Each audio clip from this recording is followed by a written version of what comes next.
โอเคเอามาต่อในของ EP 10เนาะก็คือว่ากันในบทแรกบทก่อนๆว่าสิแสดงในส่วนของสนิทของสินสนิทของสินค้าเนาะตัวต่อจากของเมนูตัวที่แล้วเนาะมื้อนี้ก็พอดีวางเวียกก็เลยเข้ามาต่อในส่วนเนาะโอเคเอามาเริ่มกันเลยเปิดไฟล์โปรเจกต์ของเดโมเฮาขึ้นมาแล้วก็เข้าไปในไฟล์ของส่วนกวลีเว็บตัวนี้เนาะก็คือในส่วนควบคุมของชนิดสินค้าเนี่ยเฮาก็จะเฮ็ดคล้ายๆคือกันกับในส่วนของควบคุมเมนูเนาะก็คือก็มีสั่งแบ่งหน้าแบ่งช่องก็คือแบ่งช่องแบบนี้เนาะเบื้องซ้ายมือนี่ก็จะเป็นฟอร์มแล้วก็ข้างๆนี่ก็จะเป็นโตที่ว่าแสดงข้อมูลเนาะเฮาก็ก๊อปมาเลยเนาะก๊อปต่อในส่วนของโลตัวเลยเนาะนี่เนาะเฮาลงมาแตกแล้วพับโลตัวนี้เขาเฮาก็ก๊อปปี้มาเลยเนาะ Ctrl C มาเลยแล้ว Ctrl V ลงมาวางเลยเนาะหลังจากนั้นเราจะมาแก้ไขในส่วนนี้อันนี้เป็นรหัสของเมนูเฮาก็จะเปลี่ยนเป็นรหัสของอะไรอย่าง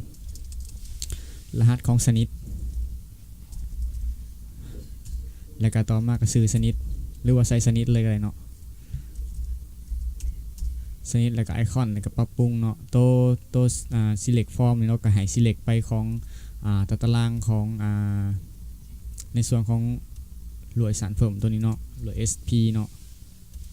เราก็มาวางเลยโอเคเราได้ select ไปแล้วแล้วก็มาเปลี่ยนในส่วนของคอลัมน์เนาะนี่เนาะคอลัมน์ของฟิลแต่ละฟิลเนาะว่าฟิลได้ในกับมาหน่วยแล้วก็เต้นไอคอนเนาะมาหน่วยเต้นหน่วยไอคอน copy เนาะแล้วเรามาวางเลยทวิตเนาะจะเป็นหมาหน่วยตัวที่เรามาแสดงเนาะเป็นหมาแล้วตัวที่2เต้นตัวที่3ก็คือไอคอนเนาะบ่ต้องแปลงอย่างมันตัวนี้ตัวเก่าก็ลบออกไป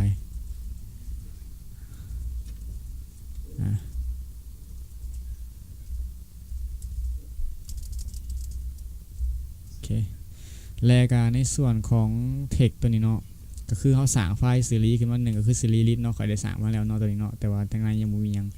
เขา copy เอาสื่อหรือว่าทุกคนก็สร้างเขาเนาะเขาไม่ได้คลิกครัว new file เนาะแล้วก็ตั้งสื่อเป็นสื่อลีให้ตั้งสื่อเนาะก็คือในนี้เลยเนาะก็ตั้งสื่อเป็นสื่อลีลิสต์เดี๋ยวนี้แล้วก็เอามาใส่แปะตรงนี้เนาะเดี๋ยวค่อยก๊อปมากินเดี๋ยวค่อยจะวางสื่อนี้เลยก็คือสื่อลีลิสต์แล้วก็ส่งค่าเป็นเมธอดโอเคหลังจากได้นั่นนี่แล้ว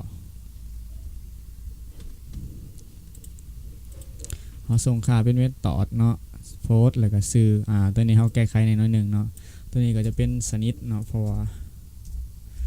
มันจะมีอยู่2ฟิลหลักๆนะเพราะว่าฟิล ID พอเห็ดเป็น Family Key กับให้มันสื่อมันตื่นดงแล้ว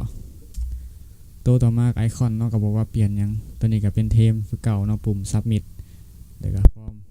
เฮามาลองพรีวิวเบิ่งว่ามันเกิดยังขึ้นมันมีเออร์เลอร์บ่นี่เนาะมันจะขึ้นเป็นสนิทแล้วก็ไอคอนแล้วเราก็จะมาลองเพิ่มข้อมูลเบิ่งก่อนจังหน่อยเนาะเพราะว่าเฮาเพิ่มเป็นชนิดของสินค้าเฮาเฮ็ดเว็บไซต์เฮาเป็นขายโทรศัพท์แล้วจะมาเขียนไฟล์สื่อลีเพิ่มข้อมูลเข้าไปในนี้เนาะมาเริ่มในส่วนของไฟล์สื่อลีเลยให้เฮาเปิดไฟล์สื่อลีขึ้นมาเนาะโอเค Ctrl A เนาะลบทิ้งมันเลยตอนนี้เปิดแท็ก PHP ขึ้นมาเปิดแท็ก PHP ปิดแท็ก PHP เนาะในนี้เขาจะinclude ของไฟล์คือเก่าเนาะ include กับไฟล์ตัวนี้ก็คือไฟล์ของฐานข้อมูลเนาะคือ copy สื่อมันมาวางอยู่เลยแล้วจำ PHP เนาะติดนี่เนาะก็คือขึ้นมาแล้วหลังจากเขาไฟล์ตัวนี้มาแล้วเขาก็คิมขึ้นมาอีกอันหนึ่งก็คือตั้งตัวแปรคำว่า link ก็คือ get node ก็ฟังก์ชันของ get node ที่อยู่ในฟังก์ชัน get node ที่อยู่ในฟอร์มในตาราง include ในฟอร์ม include เนาะในไฟล์ include ตัวนี้ก็คือนี่เนาะก็คือไฟล์ get node ตัวนี้ทุกๆขานี่มาแสดงใน link get node ตัวนี้ปึ๊บโอเคหลังจากนั้นให้มันส่งขามาเนาะก็คือให้เราตั้งตัวแปรก่อนตัวแปรในที่นี้ข่อยจะใส่เป็นหน่วย SP เท่ากับ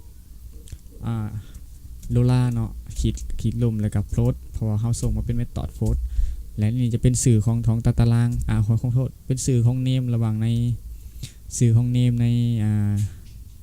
เนมของอินพุตตัวนี้เนาะก็คือเต้นนี่ข่อยใส่เป็นรวยซะเนาะก็คือรวยขอโทษรวยรายการนี้ก็เป็นไอคอนเนาะรวยกับไอคอนเขากดเซฟแล้วมาใส่นี่ครับว่ารวยก็คือรวยจากนั้นเท่ากับสั่งอีกตัวแปรหนึ่งก็คือตัวแปรหับอินพุตจากไอคอนเขากับโค้ดตัวนี้เนาะแล้วก็เป็นไอคอน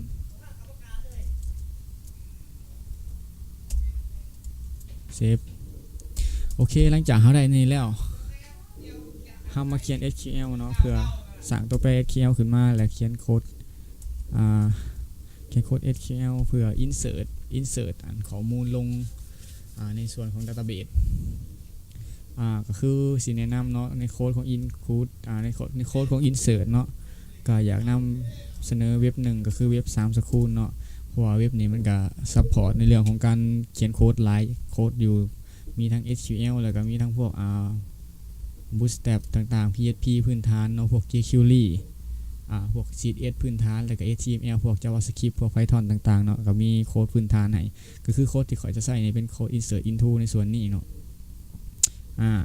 เอาเรามากอบเอาโค้ดของ HTML มาเนาะ insert into กอบตัวนี้ไปขอโทษได้บ่คอมข้างน้อยนึงข่อยมาเขียนเลยเนาะ insert โอเค insert into ก็เฮาจะ insert เข้าตารางตัวใดก็คือตารางของหน่วย SP เนาะก็คือหน่วยสารเพิ่มถ้าบ่จื้อก็เข้ามาเปิดเบิ่งอันนี้เนาะเพื่อความแน่ใจเนาะนี่เนาะก็คือหน่วยสารเพิ่มตัวนี้ก็เฮาเอาเข้าไปในนี้โอเคจากเลยหน่วยสารเพิ่มแล้วมันจะถามหาในส่วนของ value เนาะก็คือตามรูปแบบของโค้ดในเนาะมันจะทำในส่วนของคอลัมน์แล้วก็ value ว่าเขาจะอัปโหลดในส่วนของ value เลยก็ได้เนาะ2อันนี้ตัวใดก็ได้เพราะคือกันเอาในส่วนของ value นี่เลยวางปุ๊บ value แล้วปิดแท็กจำค่า value ที่1ก็คือค่าของหน่วยเนาะก็คือ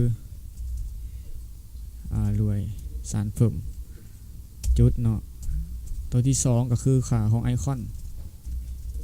นี่เนาะโอเคเนาะจากเท่าไรนี่แล้วเราลองecho เบิ่งว่ามันส่งค่าใหม่เฮาบ่เนาะก็คือ echo ก็คือ SQL เนาะเพื่อแสดงค่าดีว่ามันส่งค่าใหม่เฮาบ่เฮาก็มาลองพรีวิวเบิ่งโอเคเฮาเหยียบสนิทเข้าไปก่อนเนาะสมมุติเขาลองเพิ่มนี่เนาะมันก็จะส่งค่า BB กับ SS มาคือ insert into เขาตัวตารางตัวนี้โดยค่า value 2ตัวนี้ส่งมาหลังจากเขาได้นี่แล้วเขาก็เขียนโค้ด query เลยเนาะ query ข้อมูลลง database ให้มันเรียกคำสั่งของ SQL เลยก็คือขอยสั่งตัวแปรขึ้นมาก็คือตัวแปร QL เนาะก็คือ query ก็คือ MySQL SQLi underscore query เนาะแล้วก็ตัว query มันต้องการ link get น้อยเพราะว่ามันต้องการที่อยู่ของฐานข้อมูลเฮาแล้วก็ตัวที่2มันให้เฮาจะให้เฮ็ดเวียกโค้ดส่วนใดก็คือส่วนตัวนี้เนาะโอเคหลังจากมาให้เวียกโค้ดในส่วนนี้แล้วเฮาจะให้มันกลับไปหน้าใดก็คือใส่header เนาะ header ในส่วนในของ header นี่ก็เป็นlocation ก็คือในส่วนของ location บูพิมพ์ผิดหรือพิมพ์ถูกก็คือกวนลีเว็บเนาะก็คือกวนลีเว็บใน .php โอเคเฮามาลองเช็คในส่วนของ local ก่อนว่าขอเขียนถูกอยู่ว่า location location ค่อย น่าจะพิมพ์ผิดดีบ่ location ผิดถือกะวางลงก่อน location ตัวนี้บ่มีตัว L เนาะมีตัว T เลยโอเคพิมพ์ผิดตัวหนึงเฮามาลอง insert ข้อมูลลงในส่วนของ list ก่อนเนาะให้ไปเอาขอเข้าไปในเว็บของ Bootstrap ก่อน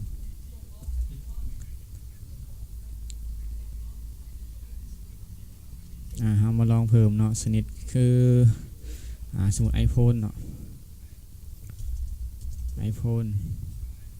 เอาเข้ามาใส่ของโลโก้ส่วนของ iPhone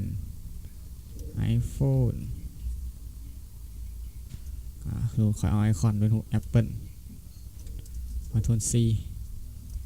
กลับไปแล้วมาวางครับขอยลองขอโทษเนาะเดี๋ยวนี้ขอยกำลังจะขอยมาใส่ iPhone ในส่วนสนิทของสินค้า iPhone ต้องใส่ในฟอร์มของสนิทของสินค้าเนาะ iPhone แล้วก็ใส่เป็นไอคอนโอเคลงเบิ่งไม่มีข้อมูลหรอข้อมูลบอกเขาเกิดขอผิดพลาดข้อมูลบอกเขาหรือว่าเขาแล้วหรือบ่แสดงข้อมูลบอกเขาinsert value ฉะนั้นขอยก๊อปเอาในส่วนนี้เลยมาเนาะขอยลองเขียนในส่วนของอันนี้เขามาก่อนต่อจากพอมันต้องมีฟิลบอกก่อนว่าจะเพิ่มลงเท่าไหร่ก็คือในส่วนนี้เนาะเตนกับหมารวยนี่เตนกับไอคอนรวยค่อยจะเพิ่มตรงนี้ก็คือเราจะเพิ่มลงฟิลที่ว่าซื้อเต้นแล้วก็ไอคอนโอเคค่อยเซฟแล้วลอง insert ใหม่ลองเพิ่มข้อมูลเขาใหม่iPhone ในส่วนของApple Apple กลับเลยโอเคเพิ่มครับได้ปะนี่เนาะข้อมูลมันจะมาเนาะก็คือว่าสามารถเพิ่มได้แล้วโอเค EP นี่ก็คือสีบ่ยากไปเนาะในส่วนนี้เนาะแล้วจะมาในส่วนของควบคุมของสินค้าเนาะแล้วก็จะเป็นการอัปโหลดไฟล์รูปเราจะมาเฮ็ดต่อกันใน EP ต่อไปเนาะ EP นี้ขอจบลงก่อน